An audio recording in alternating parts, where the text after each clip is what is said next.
Hello बच्चों, let's read this question. So the question says, in a right triangle ABC, right angled at B, D is a point on hypotenuse such that BD is perpendicular to AC. तो एक right angle triangle दिया हुआ है ABC और उसका जो right angle है वो angle B पे है और वहां से एक line draw किया गया hypotenuse AC पे और उस point को नाम दिया गया D.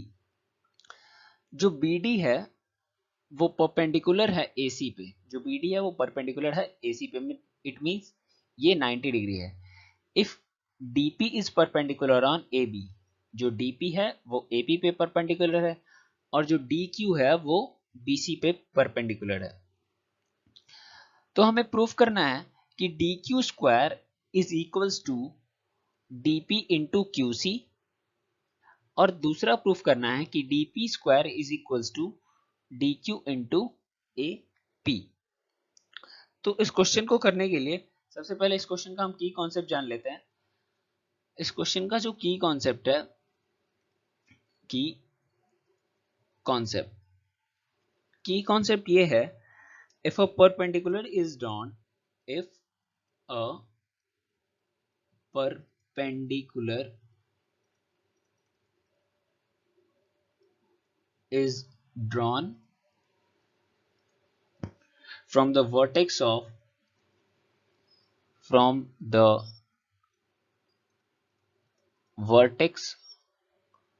of right angle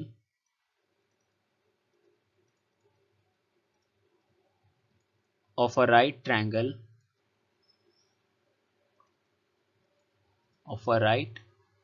triangle to the hypotenuse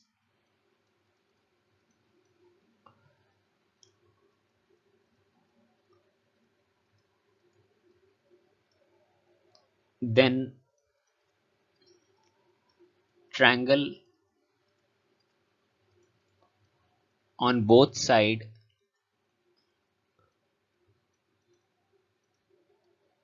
of perpendicular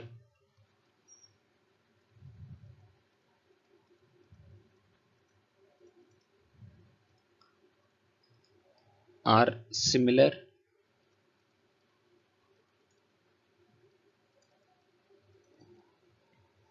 to whole triangle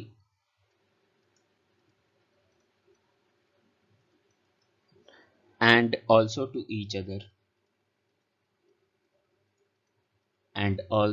to each other तो की कॉन्सेप्ट कह रहा है कि अगर किसी राइट एंगल ट्रायंगल में उसके राइट एंगल से आप हाइपोटेनस पे एक परपेंडिकुलर ड्रॉ करते हैं तो वो परपेंडिकुलर क्या करेगा, उस होल ट्रायंगल को दो मेन ट्रायंगल्स, दो छोटे छोटे ट्रायंगल्स में डिवाइड कर देगा.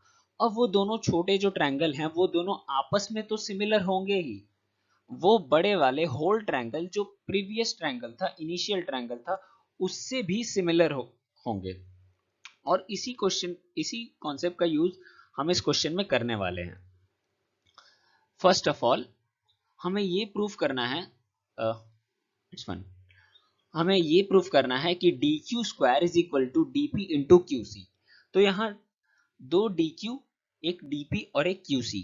अगर हम देखें तो ये ट्रायंगल बीडीसी में है. ट्रायंगल बीडीसी को अगर हम देखें तो डी क्यू जो है वो परपेंडिकुलर बना हुआ है ना. Now here we can write using this in triangle BDC BDC.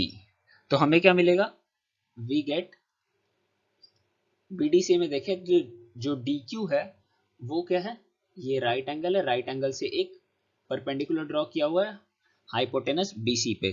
तो वहां से मिल जाएगा triangle CQD is similar to triangle DQB. और हम जानते हैं कि जब भी दो ट्रायंगल्स सिमिलर होते हैं तो उनके जो कोरस्पॉन्डिंग साइड्स होते हैं वो क्या होते हैं, सिंपल रेशियो में होते हैं और इक्वल रेशियो में होते हैं, इक्वल रेशियो होता है. तो we can write C Q upon D Q is equals to D Q upon Q B. अब नाउ अब क्वाड्रिलेटरल बी क्यू डीपी को देखिए, बी क्यू डीपी को यहाँ सारे के सारे 90 डिग्री हैं, तो ये क्या है, एक रेक्टेंगल है। Now B Q D P is rectangle, और रेक्टेंगल में क्या होता है, अपोजिट साइड्स जो होते हैं वो इक्वल होते हैं। So we can write is rectangle, so Q B is equals to dp और dq is equals to pb।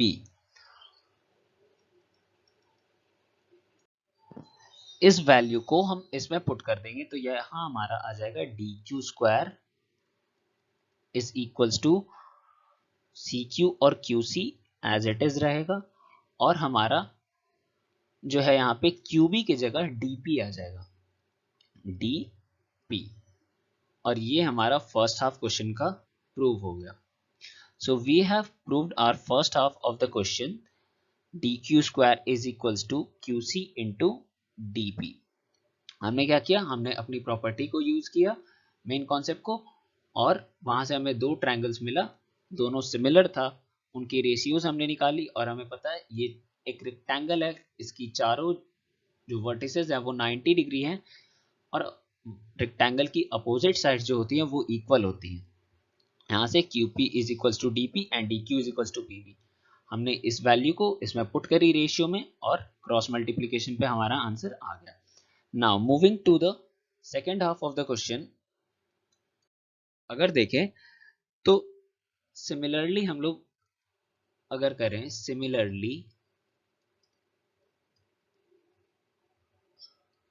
हमारा जो ट्रायंगल APD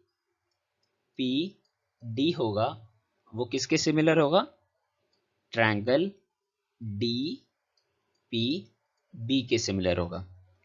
और फिर इनका रेशियोज लिख सकते हैं, क्योंकि दो ट्रायंगल सिमिलर होते हैं तो उनके जो कॉरेस्पॉन्डिंग साइड्स का रेशियो होता है वो क्या होता है, सेम होता है। तो यहां से हम लिख सकते हैं AP upon DP is equals to PD upon PB। यहां से DP square is equals to AP into PB। अब इस PB का हमें कुछ करना होगा, PB को हटाकर हमें क्या लाना होगा, DQ लाना होगा। और हमने देखा है कि PB QD क्या है, एक रेक्टेंगल है, तो हम इजीली लिख सकते हैं उसे DP square is equals to AP into DQ, क्योंकि जो DQ है वो किसके इक्वल है, PB के। और यहाँ हमारा सेकेंड हाफ भी क्वेश्चन का प्रूव होता है। So we have prove the second half of the question also. हमने क्या किया, वही कॉन्सेप्ट का यूज किया और APD को सिमिलर कर दिया DPB के, उनके कोरस्पॉन्डिंग साइड्स का रेशियो निकाला और उन्हें क्रॉस मल्टीप्लिकेशन किया, और PB को हमने रिप्लेस कर दिया DQ से, क्योंकि हमारा PB QD जो था वो एक रेक्टेंगल था। So I hope you understood it well. Thank you. Best of luck.